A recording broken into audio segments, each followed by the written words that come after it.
nom du Père, du Fils et du Saint-Esprit. Amen. Mes frères et sœurs, nous célébrons en ce jour les 7 joies ou les 7 allégresses de la Vierge Marie. Alors c'est une ancienne dévotion franciscaine que nous devons à un saint moine qui, entrant au couvent, dans son couvent franciscain, en tant que jeune novice, a voulu continuer une habitude qu'il avait à la maison de tresser des couronnes de fleurs pour les déposer devant la Sainte Vierge. Or, son supérieur, à l'époque, lui a refusé, lui disant que c'était une dévotion futile et ceci était inutile. Il en fut très attristé, il en pleura amèrement, et Marie lui apparut en lui disant « Si tu veux me tresser une couronne de fleurs, récite un chapelet avec 7 dizaines du chapelet pour méditer sur mes 7 joies, les 7 grandes allégresses qui m'ont comblé le cœur. Ceci, vous aurez fait tout de suite le parallèle avec les 7 douleurs de la Vierge Marie que nous méditons depuis bien plus longtemps encore. Quelles sont ces 7 joies? L'Annonciation, quand l'ange Gabriel apparaît à Marie, pour lui dire qu'elle allait engendrer le Sauveur. La visitation, quand Marie va rendre visite à Élisabeth et que les 2 enfants tressaillent de joie l'un envers l'autre dans le ventre de leur mère. La Nativité, Marie donne naissance à l'enfant Jésus à Bethléem. La visite des rois. La redécouverte de Jésus dans le temple, après qu'il ait disparu pendant 3 jours. La résurrection du Christ, Marie trouve son Fils vivant. Et enfin, son assomption dans les cieux.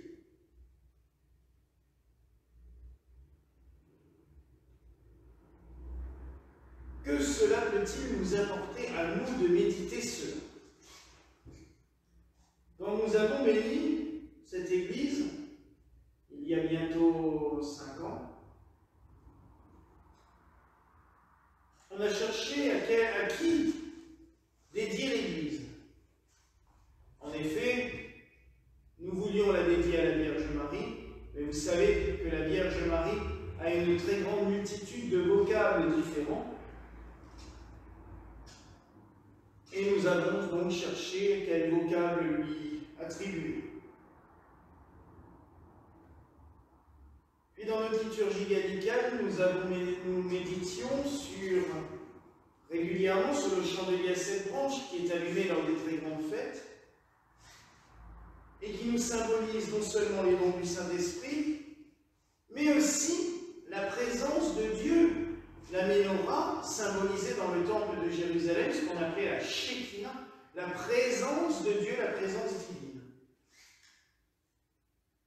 Et ainsi, en tombant sur cette dévotion aux 7 joies, aux 7 allégresses de la Vierge Marie, on s'est rendu compte que souvent, la demande qui venait dans cette dévotion était justement que Dieu se rende présent dans le cœur de celui qui va contempler la Vierge Marie et surtout qui va imiter la très sainte Vierge Marie. Nous sommes appelés à imiter la très sainte Vierge Marie. Et la contemplation de ces 7 mystères nous aide à cette imitation. L'Annonciation, c'est l'abandon total de notre propre volonté face à la volonté divine. Marie se met au service de Dieu. La visitation à Élisabeth, Marie va voir Élisabeth avant tout pour lui rendre service, pour se mettre à sa disposition à elle, l'aider, la soutenir durant la fin de sa grossesse, puisque Élisabeth a 6 mois d'avance sur la grossesse de Marie. Ainsi donc, les œuvres de charité sont une des façons d'imiter Marie. La nativité, donner le Christ au monde, c'est ce que Marie a fait. Mais nous pouvons le faire à chaque fois que nous le recevons à la commune, l'Eucharistie. Nous l'avons en nous, et nous devons le communiquer aux autres par la parole, par le service, par le soutien, en étant présents l'un à l'autre. La présentation au roi. Alors là, vous allez dire, c'est pas évident d'avoir des rois qui viennent vous rendre visite. Non. Mais le fait de présenter Dieu à des nobles, qui ne sont pas du tout de la condition de Marie, à des païens, puisqu'ils sont d'une autre religion, veut peut-être aussi nous rappeler qu'en tant que chrétiens, nous sommes appelés à donner le Christ aux autres. Pas qu'entre chrétiens, où on se congratule joyeusement en disant « Oh, moi je prends Christ, on va toi aussi, alors c'est bien, on est entre potes. » Non. Donner le Christ au monde, aux autres, à ceux aussi qui sont éloignés de la part. La découverte de Jésus au temple. Il y a deux choses. Se mettre à l'écoute de son enseignement, comme nous dit l'Évangile. Heureux celle qui a reçu les paroles de Dieu, qui les a méditées, qui les a gardées. Mais aussi savoir des fois avaler, j'allais dire, des choses qui ne sont pas forcément faciles. Imaginez la souffrance de Marie.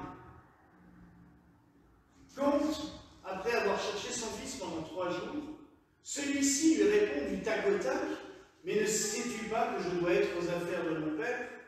En gros, c'est de quoi tu te mêles, j'ai des choses plus importantes à faire, à 12 ans. Quand nous sommes chrétiens, quand nous assumons notre mission de chrétien, des fois nous avons des choses à avaler qui ne sont pas évidentes.